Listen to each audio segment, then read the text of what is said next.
Since the dawn of human thought, one question has echoed in silence. Where did God come from? It's the question whispered, feared, and buried beneath centuries of reverence.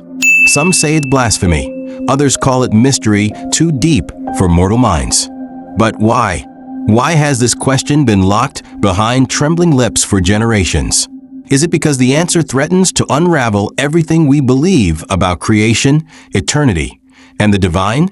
Or is it because deep down we fear that confronting the origin of God might force us to confront the limits of our own understanding and faith itself? In ancient times, there were questions you simply didn't ask, questions too sacred, too dangerous. Among them stood one above all. Where did God come from? It wasn't just avoided, it was forbidden. Priests would silence it. Scribes would omit it.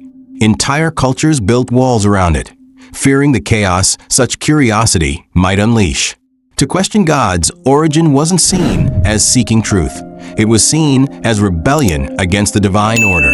But deep within every soul, that burning curiosity lived on. Could the forbidden question be the key to a deeper faith, or a door to something we were never meant to know? Ancient cultures stared into the heavens and saw gods, mighty, mysterious, but born.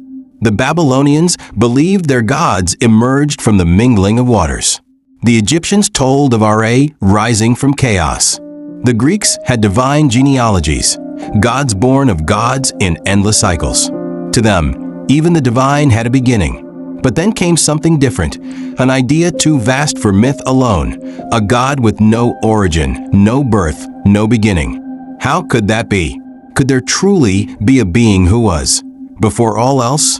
It shattered everything the ancient world thought it knew about the nature of divinity. To seek the beginning of God is to walk a razor's edge between revelation and ruin. It's a question that tempts the bold and terrifies the wise. For if God had a beginning, what came before him? And if nothing came before, how can we understand a being beyond cause, beyond time? Throughout history, those who dared ask paid a price, shunned, silenced, or driven mad by the weight of divine mystery. It is a path lit by curiosity, but shadowed by fear. Because to truly seek God's origin is to risk everything we think we know about existence and ourselves. Before time ticked its first second, before light pierced darkness, there was something, or someone, outside of it all. Eternity. A realm with no clocks, no beginnings, no end. Try to imagine it. No sunrise, no memory of before, no promise of after. Just an endless now. Our minds panic in its presence, grasping for time like air. But God lived there, is there, unchanging, unmoved, eternal. He wasn't formed in time. Time was formed in him. To understand this is to let go of logic and step into wonder. Because eternity isn't a place, it's a person. And he simply is. In the beginning, the first words of Genesis. Simple yet thunderous. But what if they don't mean what we think? That phrase isn't the beginning of God. It's the beginning of us, of time, of matter, of story. It marks the start of creation, not the start of the Creator. Hidden in those three words is a veil, a divine pause. It tells us when our world began, but says nothing of God's origin, because he was already there. Uncreated, unbound, unseen. In the beginning doesn't explain God. It protects us from the mystery, too vast for words, and invites us to wonder. Was there a before Genesis? Before let there be light shattered the silence. Before time breathed its first. Was there something more?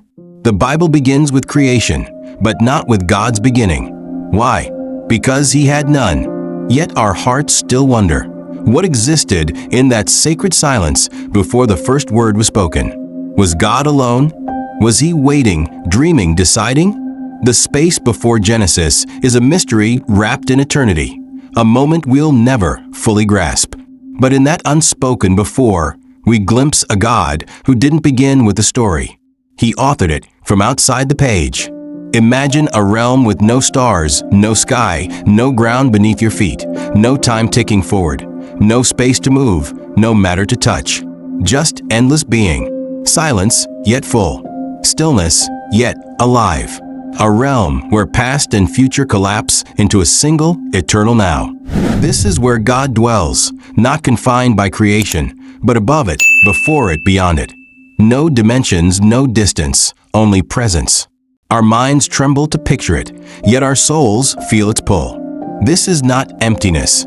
It is fullness beyond comprehension. The origin of everything, hidden in a reality our senses cannot grasp, but our spirits recognize.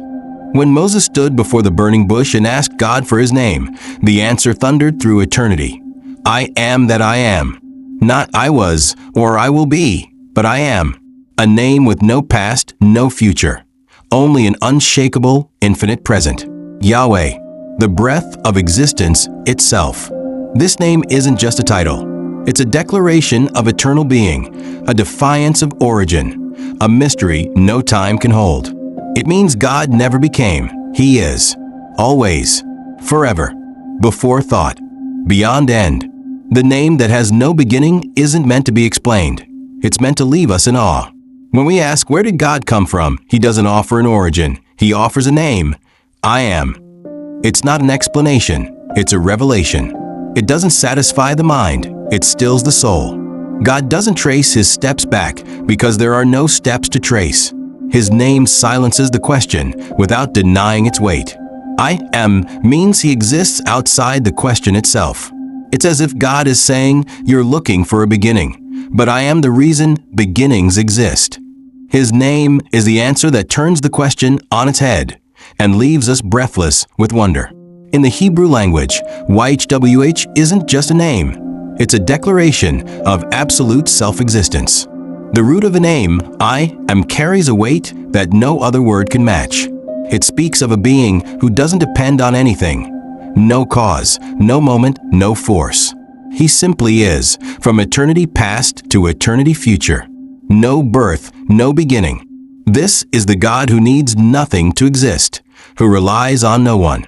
To truly grasp YHWH is to realize that the very concept of dependency doesn't apply to him. He is the eternal foundation of all existence, unshaken, unwavering. To be uncreated is to exist without the constraints of time, space, or cause.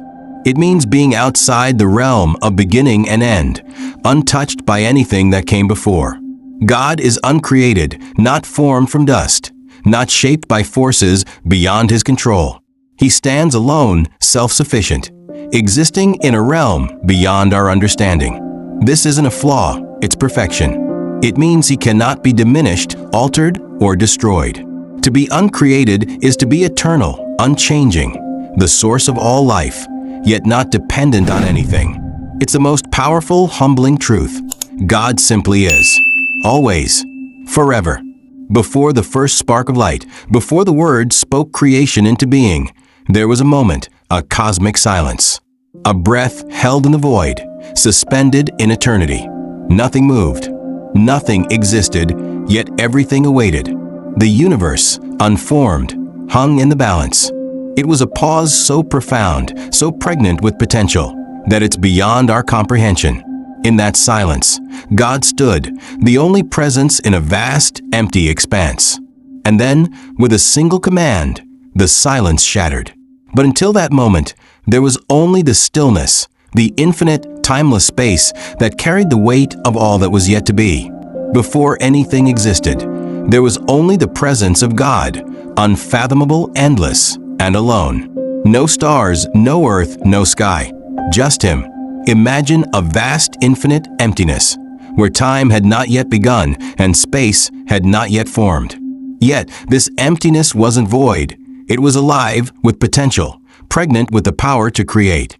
In that timeless moment, nothing could compare to what was there, a creator who existed before creation itself, whose essence filled every corner of the abyss. It wasn't a place or a thing. It was simply God, eternal and sovereign, waiting to breathe life into the void. Was God alone before creation? The answer lies in a silence so profound, it stretches beyond human understanding. Alone, yes, but not in loneliness. God's presence was full, complete, and unbroken. There was no need for companionship, for he was whole in himself. The silence wasn't empty or cold. It was a divine stillness, charged with infinite potential, with the weight of eternity. It was the quiet before the cosmos stirred, before stars were born and worlds took shape. In that moment, the silence was not absence, but the echo of a God whose very being held the universe in waiting. From a Jewish perspective, the pre-creation state was a realm of pure, undivided oneness, where God existed in perfect unity, beyond any form of time or space. The Talmud speaks of this as the Ein Sof, the infinite, unknowable essence of God. Christians believe in a similar idea, seeing the pre-creation state as a moment of divine mystery, where God existed in perfect harmony, yet with the will to create. Philosophically, thinkers like Aristotle and Plato pondered the idea of an eternal first cause, a being whose existence was necessary and without origin. Across these views, God's pre-creation state was a timeless, perfect silence. Hidden within ancient scrolls, lost scriptures, and apocryphal texts are whispers of God's ancient origin, hints that stir the imagination and challenge our understanding. These forgotten writings, excluded from the Bible, speak of mysteries veiled in time. They suggest a God who existed before all things, whose essence is woven into the very fabric of the universe. In these sacred fragments, we find references to a divine reality that predates creation, echoing the question, where did God come from? These ancient texts don't give clear answers, but they invite us to seek, to question, and to uncover the depths of the eternal. Gnostic and early Christian writings offer shocking, alternative theories about God's origin, ideas that challenge the traditional understanding of creation. Gnosticism, with its mystical approach, presents a God who exists beyond the grasp of the material world, suggesting that divine knowledge, gnosis, is the key to understanding the hidden origins of God. Some early Christian texts speak of a cosmic struggle between light and darkness, hinting that God's existence transcends even creation itself, that he was not alone, but part of a greater, unspoken truth. These writings invite us to question and explore, revealing layers of divine mystery that still stir the soul. Yes, some early believers dared to question God's beginning, exploring ideas that went beyond traditional teachings. In the early Christian and Jewish circles, there were those who wondered about the nature of God's eternal existence. Was he truly without a start? Some texts reveal an intellectual struggle, as seekers wrestled with the idea of a God who has no origin, no beginning to grasp. These questions, though controversial, push the boundaries of faith and reason, challenging the faithful to confront mysteries that still puzzle us today. They weren't denying God's power. They were simply yearning to understand the ununderstandable. Many of these ancient texts were buried, hidden away by those who feared the questions they raised. They spoke of a God beyond time, beyond human comprehension, ideas too radical for the orthodoxy of their time. These writings were deemed dangerous, unsettling, as they challenged the very foundations of faith. But in their silence, they reveal something profound: the unspoken mysteries of God's existence, a truth too vast for simple answers. Buried but not forgotten, these texts whisper of a deeper, richer understanding of God, one that goes beyond creation, offering a glimpse into the timeless, infinite essence of the divine. The concept of an uncaused cause is a paradox that shakes the very foundations of our logic. How can something exist without a cause, especially when everything in our world is born from something else? Yet God, as the uncaused cause, defies this human understanding. He exists independently, not bound by the laws of time or creation. His very essence is the origin of all things, but he himself has no origin. This mystery isn't just a theological puzzle. It's an invitation to step beyond our limitations and embrace the infinite, a truth so profound it can only be felt, not fully understood. Science and metaphysics have long tried to explain God's beginning, but each attempt falls short, revealing just how far human understanding stretches beyond the edge of the unknown. Science, bound by the laws of time and space, seeks origins in the natural world, but God exists outside these parameters, beyond what can be measured or observed. Metaphysics, grappling with the abstract, offers complex theories, yet cannot explain the timeless, uncaused nature of the divine. Both approaches stumble, as they are limited to what the human mind can fathom. In the end, the mystery of God's beginning is beyond explanation. It is simply eternal, unknowable. The mind resists the idea of a truly eternal being because everything in our reality is governed by beginnings and endings, births, deaths, and cycles. We are bound by time, constantly measuring existence in moments. To imagine a being who is outside of this, who simply is without a start or end, challenges our very perception of reality. It's a concept too vast, too infinite, for the human mind to fully grasp. We struggle to accept what doesn't fit into our limited understanding of the world. But in resisting, we are drawn closer to the awe-inspiring mystery of the divine. Wrestling with the unknowable carries an emotional weight that can feel both overwhelming and awe-inspiring. It's the tension between the human desire for answers and the humbling realization that some truths are beyond our reach. The mind strains to comprehend what the heart knows.